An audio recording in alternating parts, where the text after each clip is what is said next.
Hello family, welcome back to my daily blog. তো দেখো আমি কিন্তু স্নান করে বাড়িতে পুজো টুজো দিয়ে নিলাম। এবার চলে যাব ওই বাড়ির দিকে। মানে তোমরা তো জানোই সবাই ডেইলি যারা ব্লগ দেখো যে সকালে উঠে আমার একটা নতুন করে ডিউটি শুরু হয়ে যায় এই বাড়ির থেকে ওই বাড়িতে গিয়ে সব কাজ সারতে লাগে। তো কালকে মিস্টার নিয়ে এসেছিল কচু আর থোর, তো সেটাই আমি বাড়ির দিকে নিয়ে যাচ্ছি। কচুটা দিয়ে শাক করবো আর থোরটা ঘন্ট করবো নাকি, যদি করি তোমাদের সাথে তো অবশ্যই শেয়ার করবো। তো চলো, আকাশটা দেখো কত ঝকঝক করছে। তো আমি একটা কুর্তি পরে নিয়েছি, নাইটিগুলো একদম নোংরা হয়ে গেছে, ধোয়ার সময় হচ্ছে না কারণ সকালবেলা ধুতে গেলে একটু দেরি হয়ে যায়, তার জন্য তাড়াতাড়ি আসতে হয় বাড়িতে। তারপরে দেখো চলে আসলাম পনির নিয়ে, তা কাকু পনিরটা দিয়ে গেল, তাও আমি বসে পড়লাম মুড়ি খাওয়ার জন্য। আর এদিকে মার সাথে জানি কি গল্প করছিলাম, আর এই মুড়িটা খাচ্ছি আমি মুড়ির ছাতু দিয়ে, মানে মুড়িটা দিয়ে একদম মেরি বিস্কুট দিয়ে ভালো করে মিক্সিতে গুঁড়ো করে রেখে দিয়েছি লাইক ছাতুর মতো। তো সেটা দিয়ে কিন্তু আমি আবার মুড়ি দিয়ে চিনি দিয়ে গুলিয়ে নিয়েছি, খেতে ভীষণ টেস্টি লাগে। এটা সকাল সকাল মা খায়, মানে মার সকাল সকাল উঠলে খিদে পেয়ে যায়, তো তার জন্য মুড়ি এভাবে গুঁড়ো করে রেখে দিয়েছি। তারপরে দেখো মদন এখানে বসে পড়েছে কচু শাক কাটার জন্য, মানে ওস্তাদি না করলে ওনার হয়ই না।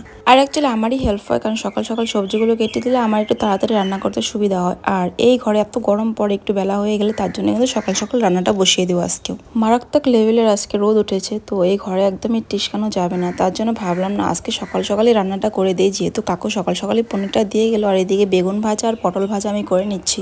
বেগুনটা আমি আর মা খাবো না, আর আমার শ্বশুর এসেছে, শ্বশুরও বেগুন ভাজা খেতে ভালোই বাসে, তো সবার জন্য বেগুন ভাজা করলাম, আর মার জন্য আর আমার জন্য পটল ভাজা করলাম। আর এদিকে পনিরটা ভাজা হয়ে গেছে, আমার কচু শাকটা কিন্তু রান্না কমপ্লিট হয়ে গেছে। আর এদিকে পটল আলুগুলো ভালো করে ছুলে তারপরে আলুগুলো সিদ্ধ করে নিয়েছি। আর এইদিকে আমি মশলা বাটার জন্য কিন্তু বসে পড়েছি, আজকে ভাবলাম বেটে তারপরে রান্না করবো। মিস্টার সবসময় বলে পাটায় মশলা করে রান্না করা নাকি টেস্টি হয় বেশি, তার জন্য ভাবলাম আমার বাড়ির পাটাটার ভীষণ ধার, মানে মিক্সিতে করার ইচ্ছে গেল না, ভাবলাম আমি পাটাতে বসে বসে মশলাগুলো করে নিই। আর সত্যি কথা বলতে বেশি সময় লাগেনি, কারণ পাটাটাই ভীষণ ধার আছে, তো 3-4 বার করে ঘষা দিলেই হয়ে যায়।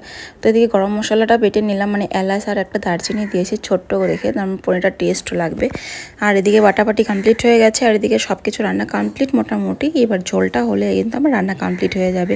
আর এদিকে ঝোলটা ফুটে ওঠার পরে কিন্তু আমি পনিরটা ছেড়ে দেবো। আর এদিকে দাও বাসনে এক কারি জমা হয়ে গেছে, মাকে আমি বলে রেখে দিয়েছি বাসন কিন্তু আমি একটা একটা করে ধোবো না, কারণ একসাথে জড়ো করে আমার ধুতে বেশি ভালো লাগে, কারণ বারবার উঠে ধোয়া বসা একদমই পছন্দ হয় না আমার। আমি একবারে জমা করে নিব, আমি সব সময় বাড়িতে মনে করি একবারে জমা করে নিয়ে একবারে ধুয়ে শেষ করে দিই। ওই দুইটা একটা করে বাসন ধুয়ে আমার একদমই পোষায় না, তার জন্য কিন্তু এক কারি বাসন নিয়ে বসে পড়েছি। আর বেশি একটা সময়ও লাগে না সবগুলো একসাথে নিয়ে বসলে। আর এই বাসনগুলো ধোয়ার পরে ঘরটা ভালো করে মুছে নেব, কারণ এইটা মানে আমাদের ট্যাপটাতে না বাসন ধুলে কি হয় দুনিয়ার জল পড়ে খিচ হয়ে যায় একদম।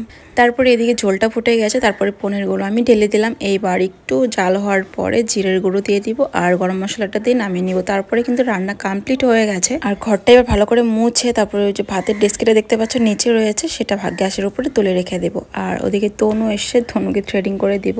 তনুকে বললাম যে একটু বস, তারপরে আমি ঘরটা ভালো করে মুছে নিই, যেহেতু সব কাজ সারা হয়ে গেছে, বেকার এটা রেখে কি করব। তারপরে ভাবলাম না ঘরটা ভালো করে মুছে ক্লিন করে তারপর থ্রেডিংটা করে দেবো। আর এটা দিয়ে মুছতে একটা কষ্ট বেশি হয় না, তো ভালো করে মুছে নিলাম। নেওয়ার পরে তনুকে বসিয়ে দিলাম থ্রেডিং করার জন্য। আর ও সবসময় আমার কাছে থ্রেডিং করে, আমি যদি ওই বাড়িতে থাকি ওই বাড়িতে যাই, আর এই বাড়িতে থাকলে তো এই বাড়িতে আসে। আমার সব কাস্টমার এরকম করে, যখন আমি ওই বাড়িতে থাকি আমাকে সবসময় ফোন করে আসে, আমি যদি এই বাড়িতে থাকি এই পাড়ার কাস্টমারগুলো একটু সুবিধা বেশি হয়, তাহলে অত দূরে যেতে হয় না। তো ওকে থ্রেডিংটা করে দিয়ে তারপরে আমি একটু রেস্ট করব, কারণ সকাল থেকে এই যে কাজ করে যাচ্ছি আমার আর ভালো লাগছে না, একদম কোমর টুমর ব্যথা হয়ে গেছে। এবার একটু রেস্ট করবার, গরমটাও ভীষণ পড়েছে, তার জন্য শরীরটা একটু টায়ার্ড লাগছে। আর তোমরা হয়তো ভাববে এই গরমের মধ্যে কুর্তি পরে কি গরম লাগছে না নাকি, একদমই লাগছে না, কারণ কুর্তিটা এতটা আরাম পরে কি বলবো। আর তারপরে দেখো আমি বালুদের বাড়িতে একটু বসে আছি, আর এদিকে আমার শ্বশুর আমার বাবু এখানে এসে বসে গল্প করেছিল।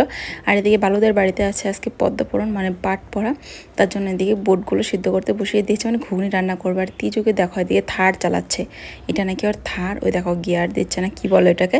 যাই হোক, এবার আমি বাড়ি চলে যাব, গিয়ে একটু ভাত খেয়ে নেব। তো চলো আজকের ব্লগটা অবধি রাখছি, যদি ভালো লেগে থাকে লাইক কমেন্ট শেয়ার করে দিও। আর আমার পেজে যদি কেউ নতুন এসে থাকো পেজটিকে ফলো করে দিও। আর আকাশটার কি অবস্থা দেখতেই পাচ্ছ। তো চলো দেখা হচ্ছে নেক্সট ব্লগে। আর সুন্দর সুন্দর হাওয়া দিচ্ছিলো এদিকে। আর দেখো আমি কথা বলতে বলতে ব্লগটা শেষই করছি না, মানে একটু পর পর কথা বেরিয়ে যাচ্ছে আমার।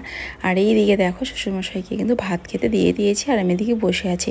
তো আর কথা নয়, এখানে রাখছি ব্লগটা। ভালো লাগলে লাইক কমেন্ট, বাই, টাটা।